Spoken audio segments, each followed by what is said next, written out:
It's coffee, parchment coffee. There's a thin crispy shell protecting the green bean inside. And I'm going to show you how to remove it in preparation for roasting. And here's some I prepared earlier. I picked these in October last year. On a coffee cherry, there's a skin, then there's a layer of flesh, and now we're down to the parchment layer. And this is the best way to store coffee. Stored like this, the beans are protected and they'll stay fresh and good for years. Removing the parchment layer is called hulling. I've seen any number of ways to do this, from the unlikely to the frankly hilarious. This is the easiest way that I've found. Just measure out some beans and pour them straight into a smoothie maker or a blender and hit go. It works like a charm. You have to whiz the beans hard enough and long enough to flail off all of that parchment layer, but not to damage the beans themselves. Beans dried down to a 12% moisture level are pretty hard, but obviously a powerful machine with sharp blades on high speed will damage some.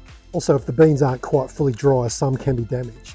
This one has blunt ice crusher blades and works really well, but you've got to hold the button. Also went out and bought this basic model especially for the task. I took the blades out and modified them a bit. I filed them a little bit shorter and blunted them off, and it works perfectly on a slow speed. Once the parchment's been whizzed off, it's pretty easy to separate it just by winnowing. Winnowing is pouring the beans through a stream of air, like this is a pedestal fan that I'm using here. The heavier beans just drop straight through and the lighter parchment blows away. Putting them through twice seems to work the best. Run through once to loosen and remove 90% of the shells, winnow all that off, and then run through a second time to get rid of the rest. Even after 2 passes, some of these beans will still have a bit of parchment clinging on tenaciously, so you'll have to just crunch that out by hand and then pass them through one final time to clean it all up. This is something I will never tire of.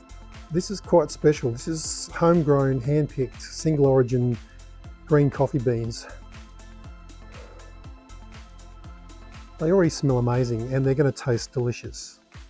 They're ready for roasting, and that is exactly what I'm going to do next.